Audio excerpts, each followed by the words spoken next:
I can't tell your ages, you people. Roop Sen, I thought you were in your mid-30s, but you were talking about your early 40s. So I'm off. Well, you don't look 74 by any long shot. So you don't look a day over 60. Yeah. So no, but I'm 49. Okay, well, that's more. It's about 10 years more than I thought. And Vineet? Mira. Yes, Mira. I'm 26. Okay, you're really young. And Ahmed? I'm 50. Uh-huh. Okay, that's about right. And Dalip, I don't know, you must be getting through 60s. No, he's 32. I'm in my 66. Okay, okay. 8 years younger. And what about Devyanka? I'm 28. Okay, okay. And you're smiling. What else can I do? I mean, we gotta grow older. Yes, yes. If you had a choice, would you go the other way around? No, I don't want to go back to my younger days. I'm fine with growing old.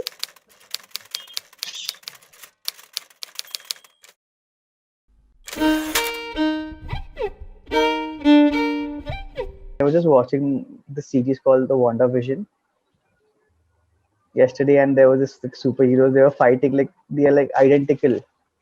One is aware, one is not aware. And when I was watching the fight scene, I was like, okay, this was me like few years back. I was fighting with my own self, and you were like, okay, what were you fighting as? I mean, the calm Vineet, like who's usually calm, doesn't lose his anger, who doesn't really react much. Suddenly, there was a phase where I was reacting to everything, getting angry on everything. When I see myself, yeah, I mean, those episodes haven't really happened in the last 3 or 4 years, but yeah, it happened like 2 weeks back, and I don't know what happened.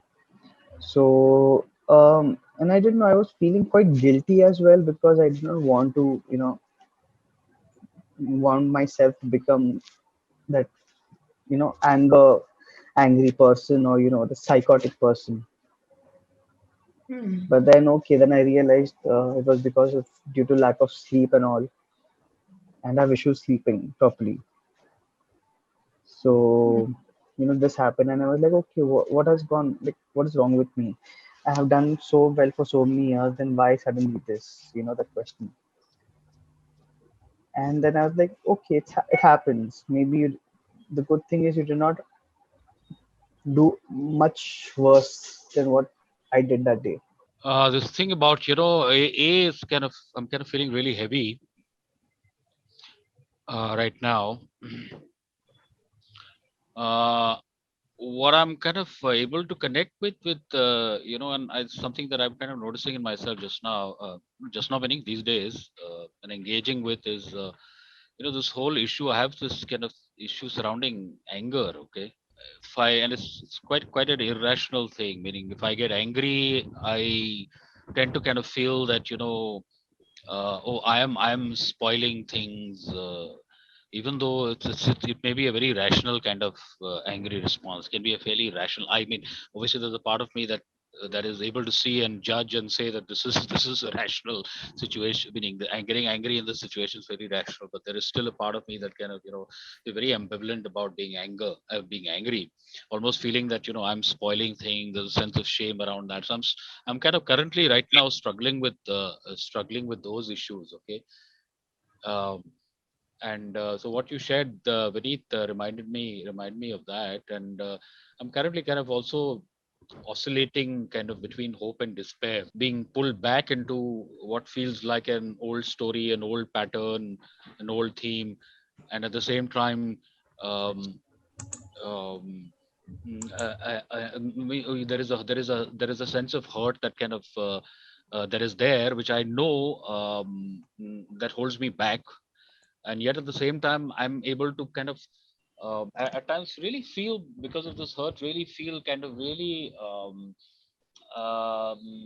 maybe despairing and hopeless. And at the same time, I'm also in touch with a great number of kind of resources, qualities, and a vastness in me also. So I'm kind of right now there.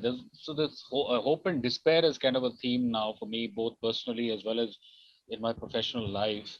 And I'm trying to kind of anchor myself in some way in, in what feels like a movement forward and away from this hurt. It might require me to kind of express myself and understand what this hurt is about. I used to have a very, very close friend and a colleague whom I've worked with a number of years. Very, very talented and brilliant mind. But she would get into these episodes of, from time to time, of complete, uh, you know, at that point of time, I'm talking about nearly 15 years ago. At that point of time, it almost sounded like a breakdown. Okay. So let's say she was working somewhere, and and then something would happen at work that she didn't like, something maybe a little minor, you know, uh, or at least the way she would narrate it, it would seem not a very big incident per se, but then it would quickly spiral. And I remember she just went into hiding. And when she would go into hiding, then nobody could access her. And at that point of time, I was I was the only person she would keep in touch with. Later on, we started working together in the same organization, and then I was at the receiving end of that. When something would have happened, or I wouldn't even know what has happened, and she would completely sort of break down. And I always knew that she was seeing a psychiatrist, though I didn't probe too much into it, and I didn't know the details of it. Uh, but from a professional point of view, I found it extremely difficult uh, to figure out what I should do, and in what way can I negotiate with her. Yeah, it's a question that I still have, because today, in the organizations that I work with, um, I think maybe it's more awareness, or perhaps something like that. But there are many more colleagues who I find, who even at the time of recruitment would declare that they have bipolar disorder. Or I've had relationships with people, romantic relationships with people, where they've said that they have bipolar disorder or depression, and they're getting clinically treated or under medication. But as you were talking about, your experience with ADHD and etc., and Vineet, you were talking about it, and I have been through therapy for a short period of time. It didn't work for me. I subsequently went into process work, which actually helped me a lot. But I've never been medicated. But I think there are two phases of my life where I can at least match with the symptoms. So I don't know. I can resonate with Ahmed when he says that, am I depressed? Am I not depressed? Who's to judge? But in those my phases of adolescence, and perhaps my early 40s, these are the two phases I can distinctly remember being of very low energy. And there were many symptoms which were suggestive of depression. So I've been there, and I've mental health has been an area of interest, etc. But I still find I found myself very helpless when I encounter it in workplaces, amongst colleagues, or even in interpersonal relationships. I was in a relationship with a person who was, kind of gave up a job, and it's a long story what happened. But in hindsight, I just didn't know what to do. I felt I was getting sucked in. I felt I was getting, I was drowning in a way, and I felt that I really couldn't help. And when both of you were talking about your experiences, it seemed like a really lonely experience. It almost seemed like there was you and there was this illness, whether it is depression or ADHD, and there was medication. And I was struck by the complete absence of what was happening in your life at a family level or in your professional level. And maybe is this isolation is what then makes depression or bipolar disorder or any other kind of mental psychological conditions even more mystical and even more feared and even more stigmatized. Um, so yeah, that's what I was left with. Stigmatization is for mental illness. What to people who don't experience it seems abnormal. It seems to be sucking them in or threatening in the sense that they don't feel they can help, don't know what to do. Anger is an emotion, so kind of rational are thoughts, you know?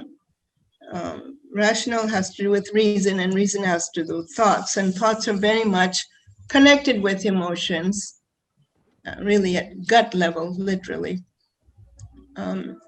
But always with emotions, there are thoughts that go with them.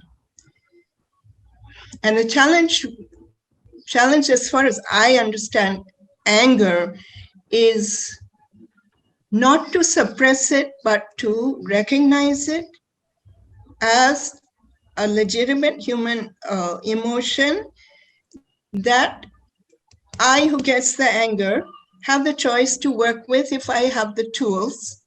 And if I'm motivated to, if anger is a big problem for me, then I'm motivated to find tools. But the thing is that the anger is an emotion never to be denied. But it is something in terms of our social relations and, how we relate with other people, how we really value the other people and ourselves, and where our compassion is, and can we tap into it? The question is, feeling the anger rise, gradually being able to tell yourself, look, what I'm feeling now is anger. And I don't want to act it out to injure anyone else or to hurt anyone else. You might decide to act on it for some reason, for some justified reason, that I have to assert myself at this point angrily. But, that's a very rational, it's not rational anger, it's a rational strategy applied at that particular incident. So I was just wondering, that anger is not wrong, and to be angry is not wrong, but being angry as far as having the emotion and being angry as far as picking up something and throwing it are two entirely different things. They get linked only by if we, short circuit and go straight from feeling anger into acting on it. After so many years of talking about, we have a mental health policy in the country, and there's so many organizations that are supposedly working. That people, when we suffer from, or when we are affected by depression or bipolar for that matter, and people in the family or workspace find it so difficult to understand and know what is to be done, there doesn't seem to be any services available for that to happen, and the services cannot and begin and end with the clinic and the chamber, and it all seems to be really isolated journeys. Therefore, and this is where is it something that you guys agree, or does it resonate with you, or like I said, even if I'm not the depressed person, and I'm talking about having work with colleagues, I really wouldn't know as a manager, or if I'm the client, I really wouldn't know what should I do. I have certain systemic compulsions, but how should I deal with it? What would be helpful? What would be useful? Are these very fragmented journeys, do you think? So I was volunteering with this NGO for a very long time. And the stigma with people working towards mental health is still there within the community of people who are working with mental health. So I had these mentors, like, so it was like everyone knew about my condition and all, and there were few people who really helped me, but there were majority of them who were really, they used to look down upon me, or they used to not give me opportunities, and um, and even after doing a lot of work there, these people thought, okay, this will affect his mental health, or I mean, he's not good for nothing, so let's ignore him, or let's not include him in the discussions which are happening. So I was like, okay, you're practicing about mental health, you're preaching about it, but not even practicing, you're just preaching about it. But where are you practicing with your own people? And this wasn't just with me, this was with people who really had mental health issues. So it's like, and I used to get really angry, So, like, okay, you're telling, okay, you don't be judgmental, be an active listener, and this and that, but you yourselves are judging people who are working with you. Mm. So, I mean, that's hypocrisy. Yeah. And whenever I see them, I have this disgust look on my face. I might just say hi, hello, but I really don't feel like interacting with them, because they are just like, showing people that they really understand, but actually they don't. So these are mental health professionals, like in what? So these are mentors. So I was working volunteering with an NGO since like 5 years. So these were mentors who take the suicide helpline. Oh, okay. Yeah. So with the callers, I mean, obviously they don't know the callers, so they don't have much to do with them as well. But still, with volunteers who are really putting, all their hard work for free. I just want to add, like, not in the employment sector, but with people I know, I have faced this kind of double standards or hypocrisy, if you, the way you say it. A lot of people now talk about mental health, especially if you have acquaintances like on Facebook. It's all about, mental health and, getting help and all the positivity around mental health. But the thing is, most of these people, they don't know how to, actually treat people who are going through issues. Like, I've had a lot of friends who are very active on social media about mental health posts and are very woke. But when I was going through a really bad time, and where Roop's point about how alienating a journey it becomes, because for me, when I'm going through my depressive episodes, I tend to cut off people from my life. Like, I cannot physically or, like, through phone talk to anyone. So I just need to be alone for a while. And when periods like that come into my life, I felt my friends judge me for that. They're more concerned with not keeping up with friendship and not keeping in contact all the time, when I've explained to them like 1,000 times why it's so difficult for me to bridge that gap when I'm going through the really low phases. And at first, I used to be like, oh, I'm really sorry, I didn't keep in touch enough, or, I'm so sorry, I wasn't a good friend to you when I was going through a low phase. But after a point, I started getting angry, because I'm like, you are talking about supporting people who go through issues like depression or bipolar disorder, or, different kinds of issues that you might have that come along with mental health, whenever we talk about mental health.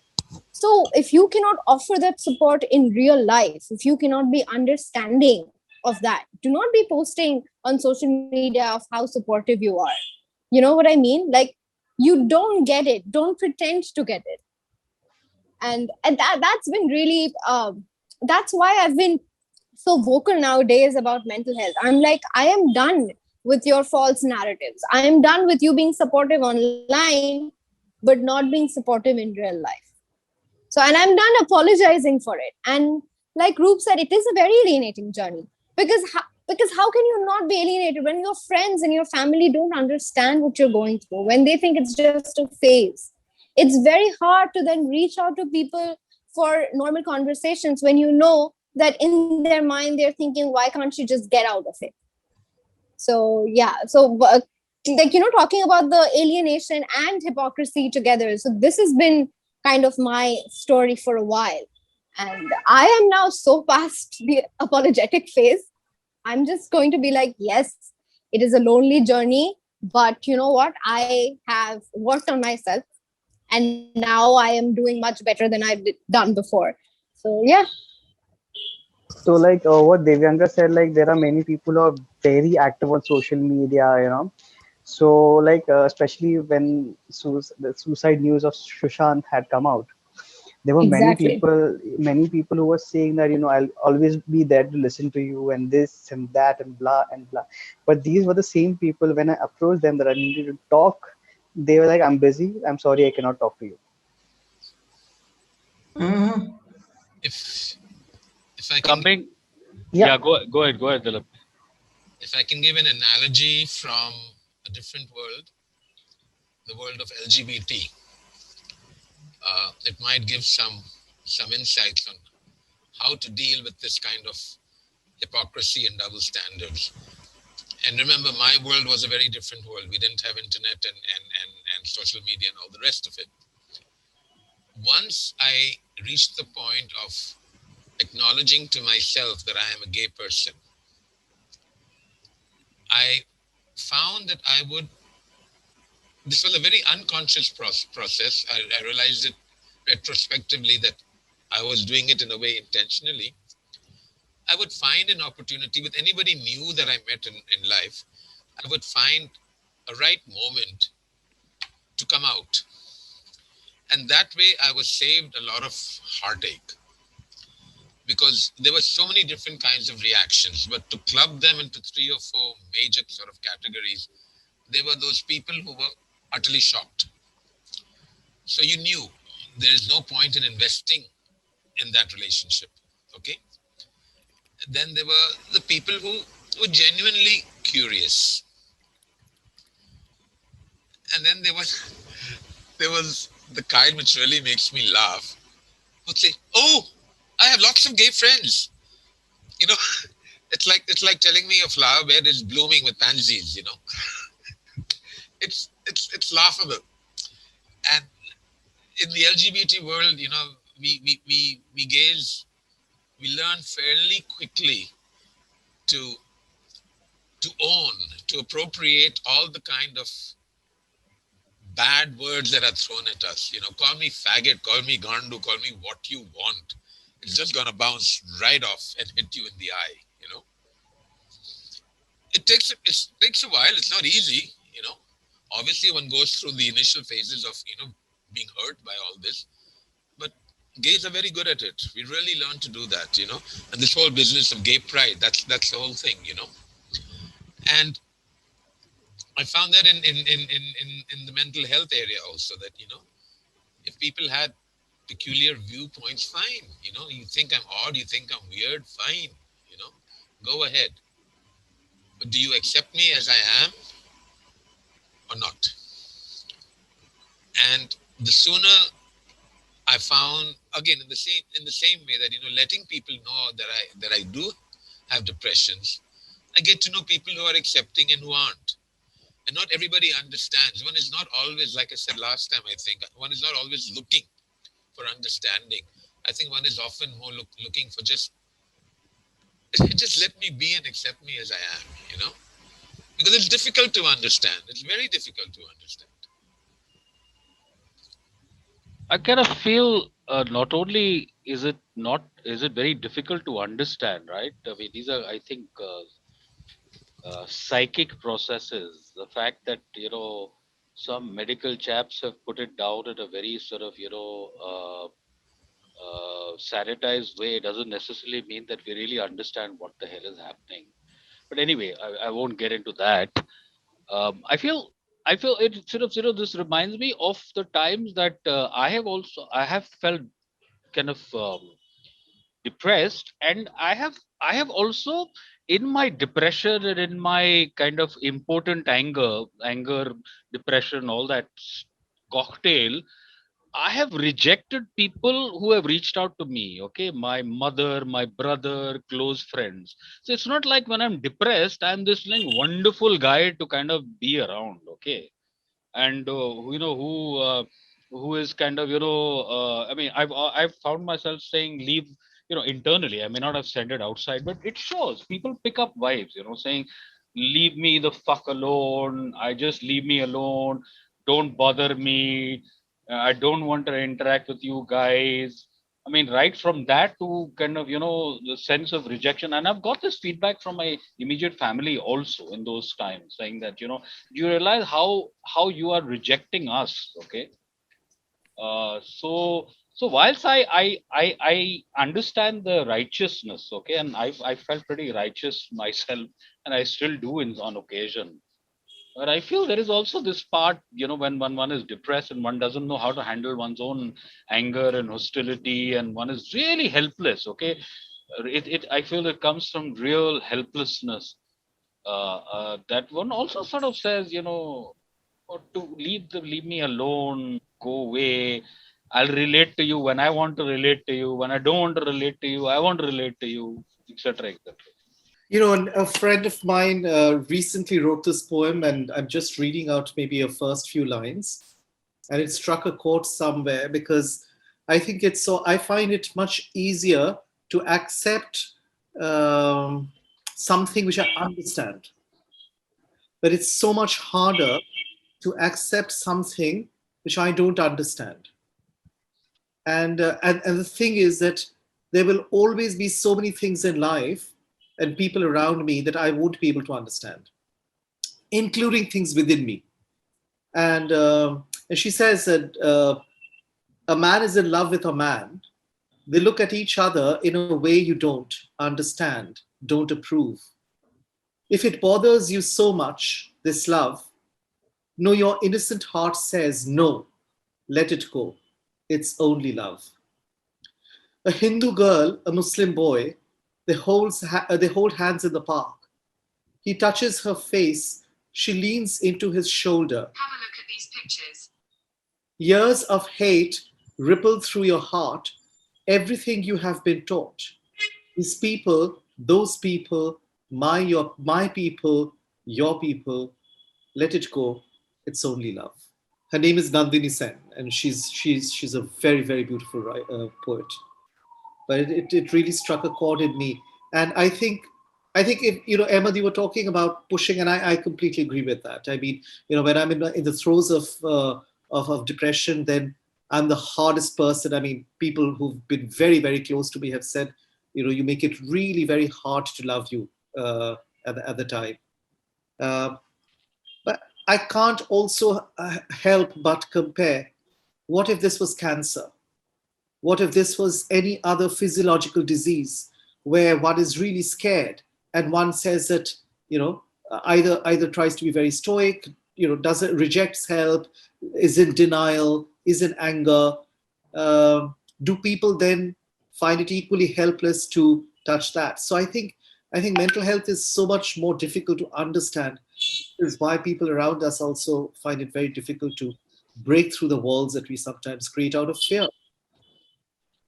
I completely agree, Roop. I absolutely understand what you're saying. And my issue is it's not about whether someone understands, your depression or not, but my issue is do not pretend. And if you do not understand what I'm going through, with depression is going through, it's okay to say that, what I this. But when you pretend to understand someone and then kind of pull back that support, I think that really hurts somewhere down the line. Yeah, but understanding both ways, right? So years ago, I was working in an NGO, and the director of this organization was really very interesting, dynamic lady. And we used to have a young man. I mean, she was a trans woman. Um, uh, Pre-op. I mean, he was just transgender, identified himself as a man, but was feminine. And she used to be quite fond of him and laugh with him and giggle with him and all of that. And then she would also tell me that, look, as fond as I am of him, if my son was like that, I would be heartbroken. And I thought that was a very honest statement to make. And as painful as it might be for the other person to hear that. And this is where I feel sometimes that people I have been very cruel to, I have shut out. I have said that, do not touch me. I don't need you in my life, etc. I actually have at that point of time not had any clue what is their struggle with me, because I've been so self-absorbed. So I think there's a, what comes to me is about how do I really understand somebody or something? How do I accept something that I really don't understand? And it's not going to be possible for me to understand. It's not. I mean, when Mira talks about having lived with ADHD all her life and never being diagnosed for it, I can hear it, try and imagine it, but I will never understand what it must have been like. Can I make one more point? Sure, please. I've been really thinking about the point Mira made, so I'd like to just go back to that maybe and sort of circle back about the feeling of rage, the feelings you have, and even Emma just touched upon it just now, and the actions that you take. My life journey has convinced me that we have zero control over our feelings. I don't know if I'm correct in this psychologically, but I am convinced of it. Zero control. What we do have some measure of control is how we act on those feelings. And even there we don't. We think we might have a lot of control, but we really don't. Because of so many issues, it depends on your age and what your level of wisdom is and your maturity and your experience that will show you how to deal with the feelings and then act on those feelings. And it's a constant, progression in life.